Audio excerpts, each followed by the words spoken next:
Hello friends, ઉપવાસમાં તમે સાબુદાણાની ખીચડી ખાઈ ખાઈને કંટાળી ગયા છો તો આજે સાબુદાણામાંથી આપણે ક્રિસ્પી અને એકદમ સ્વાદિષ્ટ એવા આપણે સાબુદાણાના વડા બનાવીશું, જે એકદમ ક્રિસ્પી બને છે અને બનવા ટાઈમે ફાટતા પણ નથી. તો સ્ટાર્ટ કરીએ.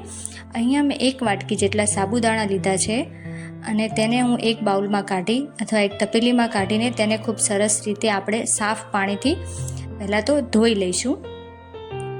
તેને અહીંયા મેં 2 થી 3 વખત પાણી બદલીને સરસ રીતે સાફ કરી લીધા છે, જેના લીધે આપણે જે તેનો જે કચરો હોય એ નીકળી જાય.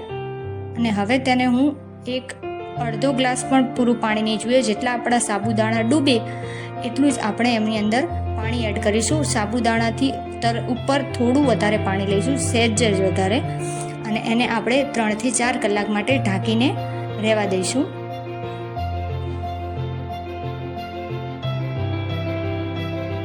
3-4 કલાક બાદ તમે જોઈ શકો છો કે સાબુદાણા એકદમ છૂટા અને ફૂલાઈ ગયા છે, અને તેને આપણે 2 આંગળીની વચ્ચે દબાવીશું તો પણ એકદમ સરસ રીતે એ દાણો પોચો પડી જાય છે અને ભાંગી પણ જાય છે. હવે આપણે આવા જ સાબુદાણા જોઈએ છે.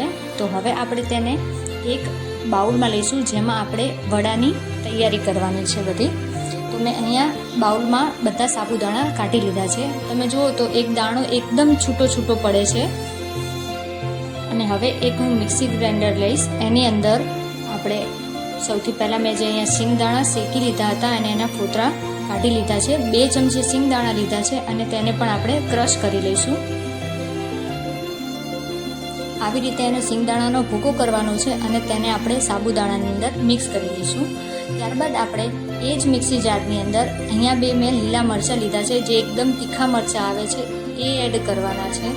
આ બહુ તીખી મરચી આવે છે, તો તમે એને ધ્યાનથી જે તીખું જેટલું વધારે પડતું ખાતા હોય એટલી જ તીખી મરચી એડ કરવાની છે. તો અહીંયા મેં 1 થી 1.5 ઇંચ જેટલો આદુનો ટુકડો લીધો છે, તેના પણ હું ઝીણા ટુકડા કરીને તેમાં નાખી દઈશ.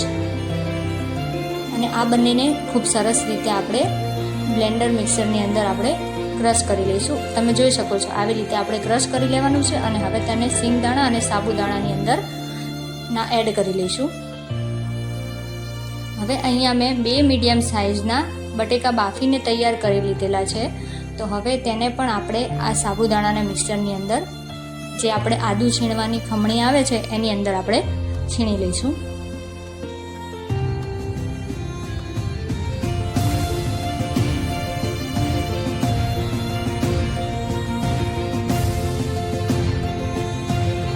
ખમણીમાં છીણવાથી આપણે જે ગાંઠા રહી જાય છે બટેકામાં એ રહેતા નથી અને એકદમ સરસ મિક્સ થઈ જાય છે.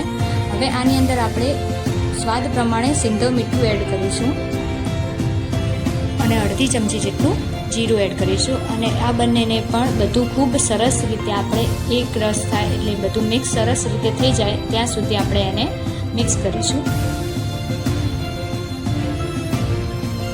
બધું સરસ રીતે મિક્સ થઈ જશે ત્યારબાદ આપણે જે લોટ બાંધીએ છીએ એ રીતનું જ આપણી કન્સિસ્ટન્સી રહી જશે. જેમ કે આપણે લોટ બાંધીએ છીએ એવી જ રીતે લેનો લોટ બંધાઈ જશે. તો તમે જોઈ શકો છો કે ખૂબ સરસ રીતે મિક્સ થઈને એનો લોટ જેવી રીતે બંધાઈ ગયો છે. તો હવે આપણે હાથમાં ઘી અથવા તો થોડું તેલ લઈશું અને એનાથી હાથ આપણે આપણા તેલવાળા કરી લઈશું. મેં અહીંયા તેલ લીધું છે, તમે ઘી વાપરતા હોય તો ઘી પણ લઈ શકો છો.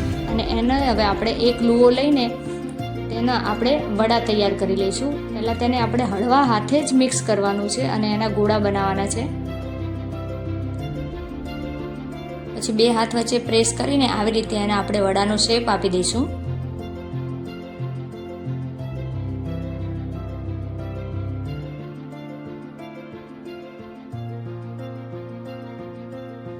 આપણું એક વડું આવી રીતે તૈયાર છે. આવી રીતે હું તમને બીજું પણ વડું એવી રીતે જ તૈયાર કરીને બતાવું છું.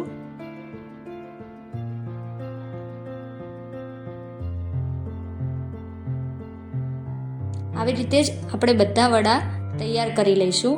તો બધા વડા આપણા તૈયાર થઈ ગયા છે. એ તમે જોઈ શકો છો, એમાં વચ્ચે ક્યાંય ક્રેક પણ નથી પડી અને ખૂબ સરસ રીતે વડા તૈયાર થઈ ગયા છે. તો હવે એ આપણે એક નોનસ્ટિક પેનની અંદર થોડું તેલ એડ કરીશું અને એને ગરમ થાય ત્યારબાદ આપણે અંદર એક વડા એડ કરતા જઈશું.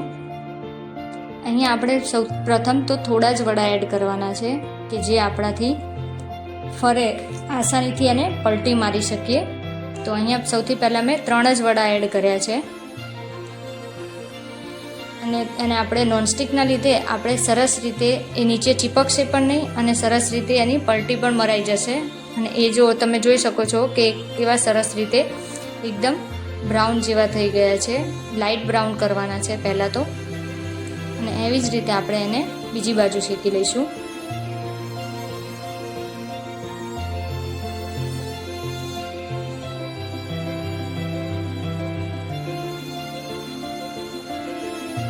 બીજી બાજુ પણ ખૂબ સરસ રીતે શેકાઈ ગયા છે.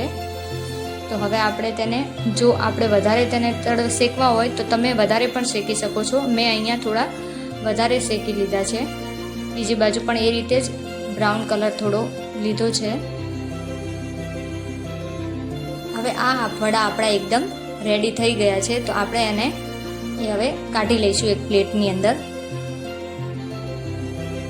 આમાં વધારે તેલ પણ નથી રહેતું. તો આ આપણા વડા તૈયાર છે.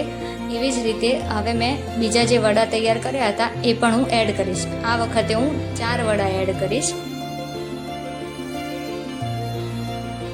અને એને પણ એવી જ રીતે બંને સાઈડ આપણે બ્રાઉન થાય થોડા થોડા ત્યાં સુધી આપણે તેને તળી લઈશું.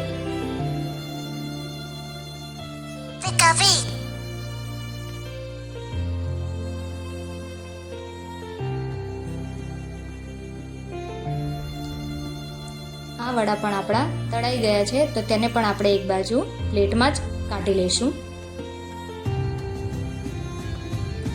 તો આપણા એકદમ ક્રિસ્પી એવા વડા ખૂબ સરસ રીતે તળાઈને તૈયાર થઈ ગયા છે. તમે જોઈ શકો છો કે કેટલા સરસ ક્રિસ્પી છે.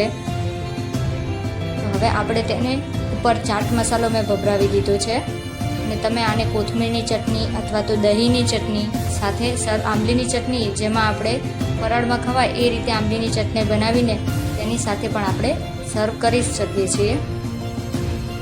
તો તૈયાર છે આપણા સાબુદાણાના વડા.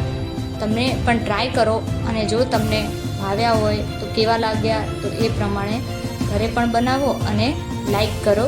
મારી ચેનલને સબસ્ક્રાઈબ કરો.